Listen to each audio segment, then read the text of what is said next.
Hello and welcome to this edition of the Lynne Hayes Freeland Show. You know what? You all have no idea what it takes sometimes for us to get these shows together, but sometimes it is worth it. Today's a perfect example of that because my guest today is the acclaimed, the amazing, the earth-shattering Denyce Graves. Welcome and thanks for joining us today. Well, I just think I'm in love with you because you've been so kind. It was so hard to organize this moment. And every telephone conversation, you were just so relaxed and you put me at ease and I was in incredible stress. So I'm happy to meet you and see your wonderful face there. Thank you so much it was really a gift to me because it's been a long day. Well, that's a great thing. So tell everyone you're here in Pittsburgh and because you have taken on the challenge of saving something, bringing back to life something that we haven't been able to do forever. And that is the National Opera House.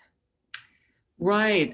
Well, I don't think that people knew about it. I mean, I think for a long time, Mary Cardwell Dawson, who is who created the National Opera House, which is 7101 on Apple Street in the Homewood section. This incredible woman, this amazing pioneer, this incredible trailblazer, this woman of first, this entrepreneur, this visionary woman who set out to become an opera singer and a pianist. And she graduated from New England Conservatory in 1925. And then as she set out to make a name for herself, really racism played such a part and paralyzed any possibility. Mm-hmm. And so she couldn't get hired and couldn't get work. So she decided, well, look, I'll just create my own place. I'll create my own opera house and do it my way, And so she created this opera house, which is in the home, which is still standing in Pittsburgh. Right. She created this incredible place.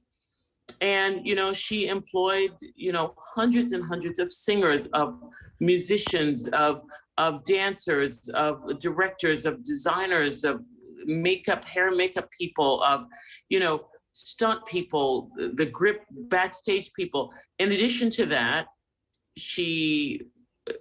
it was also a music school. So there were over some 600 young kids that she taught music, taught to play the clarinet and the piano and the violin, and she taught languages. And then it was also an access house. So we know that it was this safe house for people who were traveling at that time, great, great, great artists like Duke Ellington and Lena Horne and Sarah Vaughan, who would stay there because the hotels were still segregated. So this great, great lady created that. And she created that here in Pittsburgh. And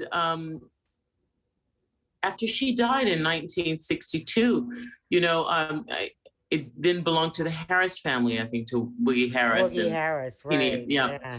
And then after that, I don't know, people just sort of forgotten about it. And it wasn't until the year 2000 that this woman, Janae Solomon, happened to be walking by and saw it. And I think that at that time that there was a commemorative plaque that said, there's a plaque outside of it, which is there. Yeah. Mm-hmm. Right. Well, it wasn't there today. I was there today. It wasn't there today, but there was a sign saying that the sign was out for repairs. Okay. And I said, well, that's the first part of the house that we'll repair. So we'll repair that. And then we'll keep going with the restoration. But I'm wondering if also they didn't take it away because it was just drawing too much attention, the kind of attention that, it's been a bit of a double-edged sword. As we talk about it, it piques curiosity and people come by, and there were a lot of issues with the home. And of course now it's very, very old and incredibly dilapidated, but it is on the endangered list. Mm-hmm. And it has historical status. So right. It cannot be torn down before we have the opportunity to have it rebuilt.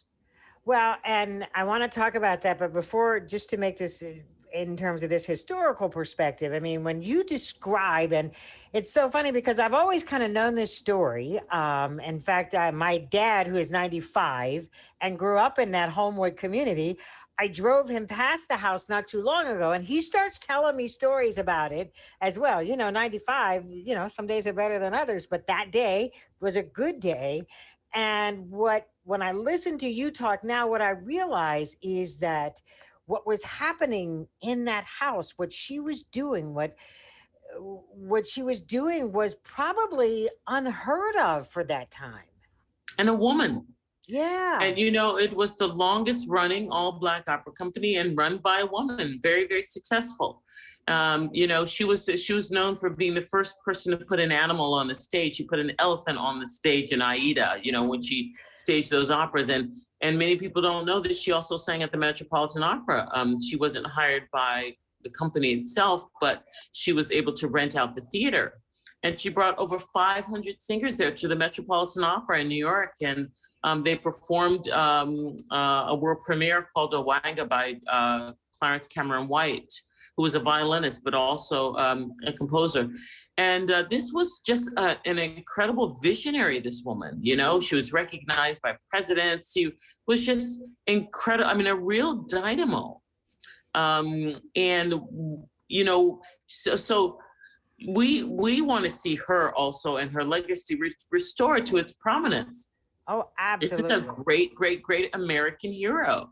Absolutely. So let's do this. Let's take a quick commercial break. Then we're going to come back, and then we're going to make the connection between opera and food and how those two come together through you. We'll do that in just a minute when the Lynne Hayes Freeland Show continues. Don't go away.